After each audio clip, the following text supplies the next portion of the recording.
In the land of Canaan, during the time when the patriarchs still walked with God and angels visited tents, there lived a man named Isaac.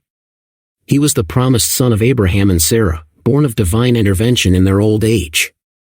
Isaac, now a grown man, had taken a wife from among his kin, a woman of great beauty and strength named Rebekah. Though they were deeply in love, many years passed, and Rebekah bore no children. Isaac, like his father before him, turned to the Lord in prayer, asking that the womb of his beloved be opened. And God heard his prayer. Rebekah conceived, but from the beginning, her pregnancy was difficult. The children struggled within her, their movements fierce and unrelenting. Alarmed, she inquired of the Lord, "Why is this happening to me?"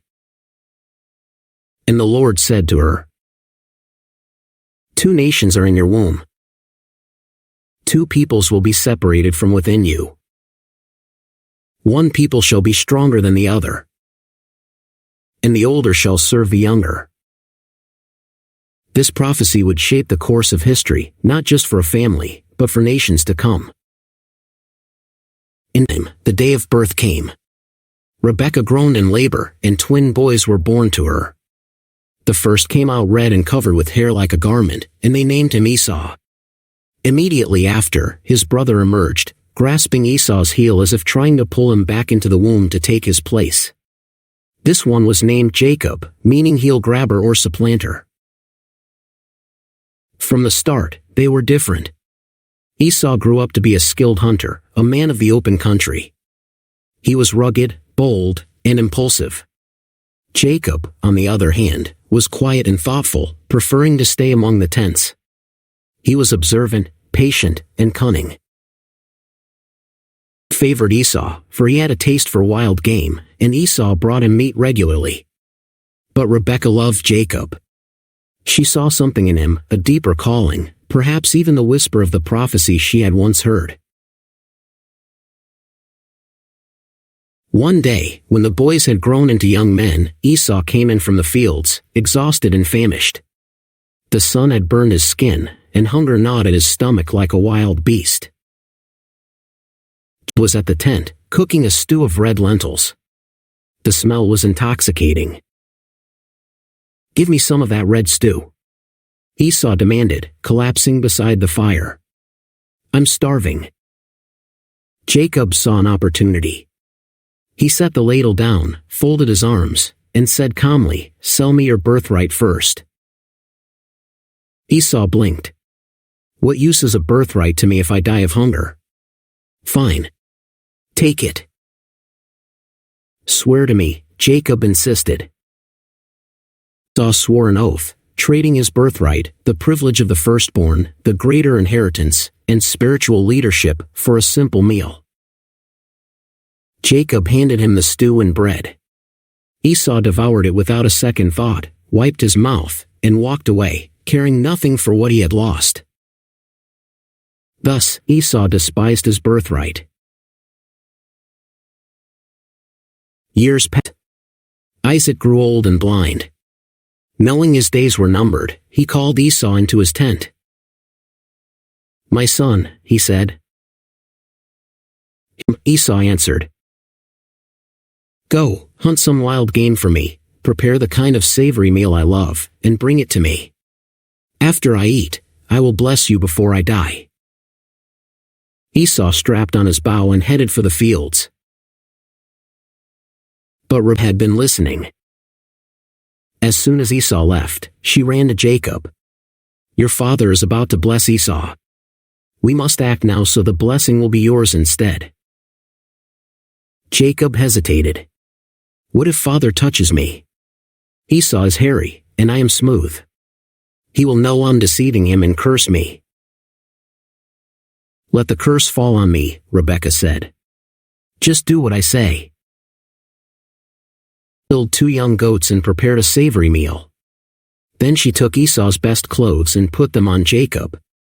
She covered his hands and neck with goat skins. "Father." "My father," he said. "Who are you, my son?" asked Isaac. "Esau, your firstborn," Jacob lied. "Eat, and bless me." Isaac was suspicious. "Come closer so I can touch you." Jacob came near, and Isaac felt the goat skins. "The voice is Jacob's, but the hands are Esau's," he murmured.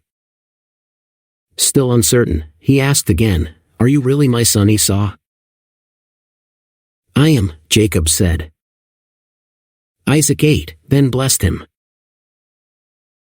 "God give you heaven's dew, and earth's richness, abundance of grain and new wine. May nations serve you. Peoples bow down to you. Be Lord your brothers. And may your mother's sons bow to you. May who curse you be cursed. And the bless you be blessed." Jacob had scarcely left when Esau returned. He prepared the food and went to his father. "Let my father rise and eat, that you may bless me." Trembled violently. "Who was it, then, that brought me food already? I blessed him, and he shall be blessed." Esau cried out with a bitter wail. "Bless me, me too, father." "Your brother came deceitfully and took your blessing," Isaac said. Esau wept. "Isn't he rightly named Jacob? He has supplanted me twice, first my birthright, now my blessing." Told him, "You will live away from the earth's richness, away from the dew of heaven. You will serve your brother. But when you grow restless, you will throw his yoke off your neck." Harbored a deep hatred and vowed in his heart, "When my father dies, I will kill Jacob." Jacob's exile. Back of Esau's intent and warned Jacob, "Flee to my brother Laban in Haran. Stay with him until Esau calms down." Isaac Jacob unofficially blessed him, charging him not to marry a Canaanite woman. Jacob set off for Haran. That night, alone and afraid, Jacob lay on the ground with a stone for a pillow. As he slept, he had a dream, a stairway reaching from earth to heaven, with angels ascending and descending. At the top stood the Lord, who said, "Lord, the God of Abraham and Isaac, I will give you this, and your descendants will be like the dust of the earth.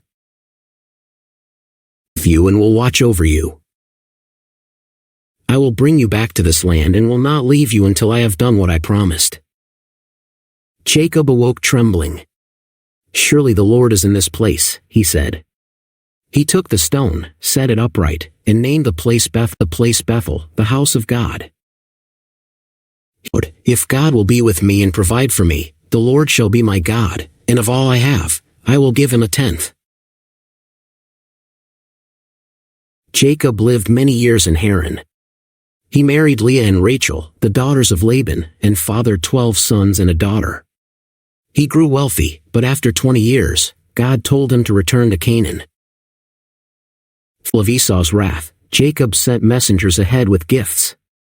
They returned with troubling news: Esau is coming, with 400 men. Jacob was terrified.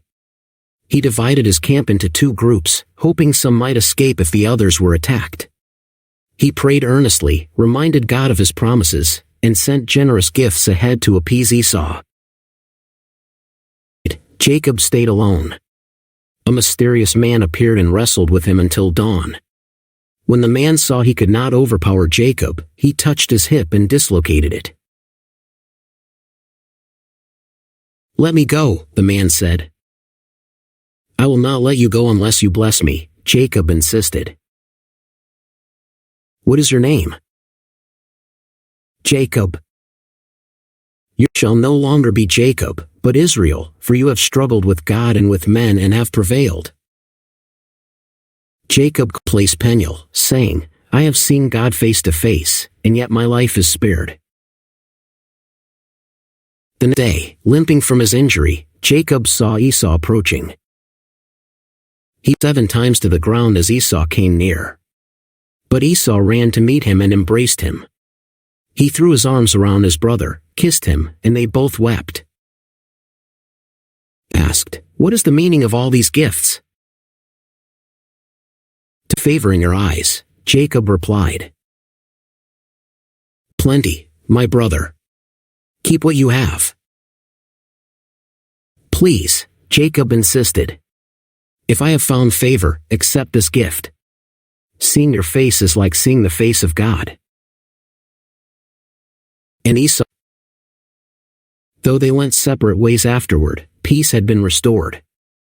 The brothers who once fought in the womb, who clashed over birthright and blessing, now walked forward with forgiveness.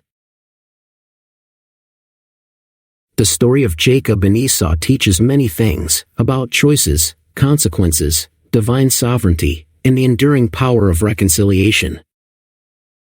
Choices have long-lasting consequences. Esau's moment of hunger cost him dearly. Jacob's deceit brought blessings, but also strife and separation. God's purpose prevails. Despite human error, God's plan moved forward. The younger did indeed receive the blessing. Forgiveness is powerful. Esau's embrace broke decades of bitterness. Jacob's humility paved the way for healing. God transforms. Jacob went from a heel grabber to Israel, the father of a nation. Transformation comes through struggle, but God is faithful. In the end, we are reminded that God works through imperfect people to fulfill perfect plans. Thanks for watching Bible Takes. Don't forget to like, share, and subscribe. See you next time.